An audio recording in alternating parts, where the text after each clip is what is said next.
Welcome back to Tantra Thoughts. My name is Gustavo. Today we're going to talk about fasting the tantric way.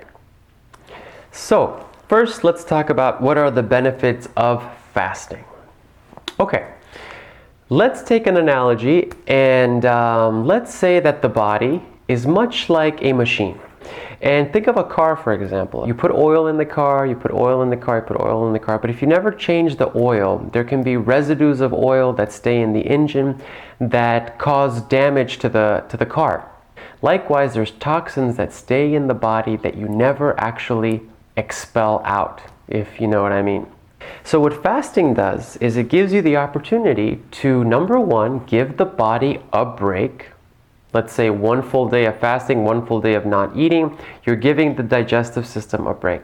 And then when you're done with that, ideally you should break the fast in such a way that you're going to do a detox. You're going to flush out all of the toxins from the body, which we'll talk about in this video how to do. You may have also heard fasting can help cure diseases. For example, doing a juice fast. Okay, where people are just juicing vegetables, they're just taking the micronutrients of the vegetables in liquid form and only surviving off that. That creates miraculous effects where they're curing their bodies from cancer and from tumors. I heard a story of a woman who was able to cure her tumor by doing a 30-day water fast. She fasted for about 30 days or maybe more on just water, and at the end of that time, her tumor disappeared. And I'll kind of explain how that went, although I'm not a doctor, and you should do that under the supervision of a doctor. But for example, when you're fasting, the body still is craving nutrients. So what it does is it starts to absorb your own tissue. If it's not getting food, it's going to absorb your own tissue. But the body is this beautiful, intelligent machine in that it only absorbs non-essential tissue at first. And so therefore, what's a non-essential tissue? Well, that tumor. So the body just absorbed it and sucked it right up and made it disappear because it was, in need of absorbing tissue. Of course, you don't want to do that for too long because then it's gonna absorb essential tissue like brain cells and maybe organs. Anyways, what do you need to do meditation? You need the mind, right? What really, really contributes to a healthy mind? A healthy body. Let's talk about when to fast. There's a very special day called Ekadashi in India. Ekadashi is a Sanskrit word that means the 11th day. And what are we referring to here? We're referring to the 11th day after the new moon and the 11th day after the full moon. But what's easier for me to remember when Ekadashi falls is Ekadashi is also the 3rd day, or 3 full days before the full moon and 3 full days before the new moon. So if Ekadashi is on Tuesday, that means the full moon is on Saturday, because there's got to be 3 full days in between, Wednesday, Thursday, and Friday. Okay, so that's when you want to fast. And why is that? Because apparently astrologers have identified that this day in the cycle of the moon is the most auspicious. It has the most psychic energy. It has the most spiritual energy. It's great. It's a great day for spiritual practice, a great day for you to do your meditation. So fast on that day so you're not worried about food and you can focus on your spiritual practices that day. Do your yoga, do meditation. Also, water the plants, feed the hungry, take care of the homeless, take care of others on this day as well, since you're not focusing on feeding yourself. What happens also with the moon is that, for example, when there's a full moon, as we all know, it has an effect on the earth. It has a gravitational effect. When the moon is full, the ocean tides rise, right? And and just like the ocean rises during the full moon, so do the liquids in our body and the gases in our body. They also become sort of rushed. Okay, and you may have heard that sometimes police squads, especially in the past, they used to double the amount of police on the streets on the night of the full moon because so many crimes happen disproportionately on the full moon. What fasting on Ekadashi will do for you is that it will help to alleviate all of that effect. Let's talk about how to get started with fasting.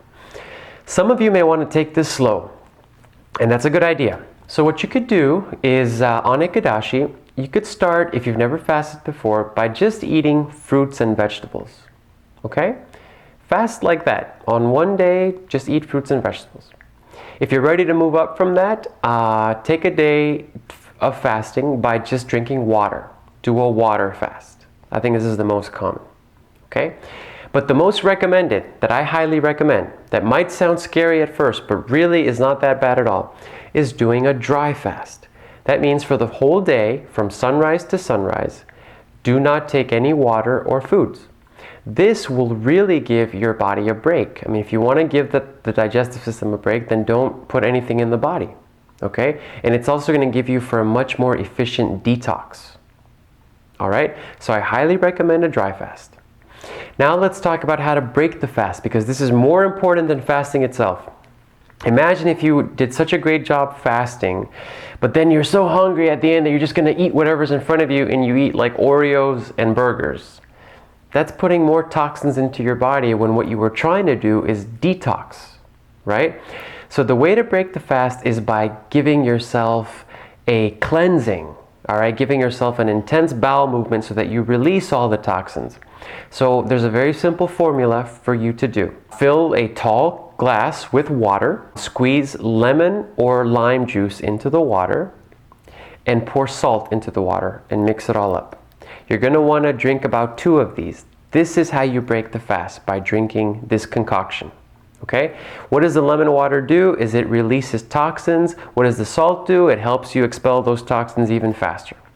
Once you've drank a couple of those glasses, eat a banana, okay? Slice them into little pieces. Slice the banana into little pieces. Put the pieces in your mouth, and it's advised to try and swallow that whole. So chew on it a little and then swallow it, okay? You could also put some honey on the banana for extra energy. That's fine.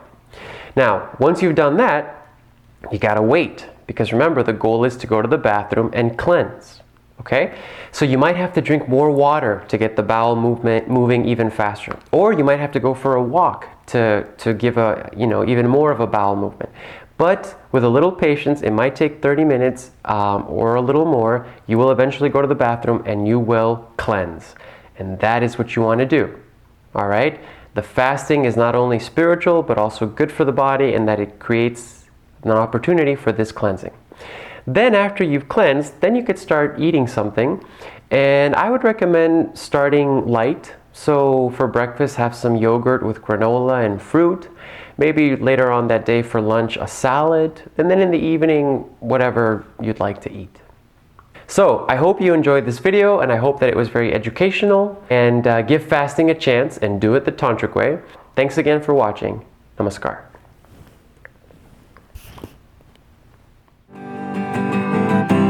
Baba Namo Kevala, Baba Namo Kevala,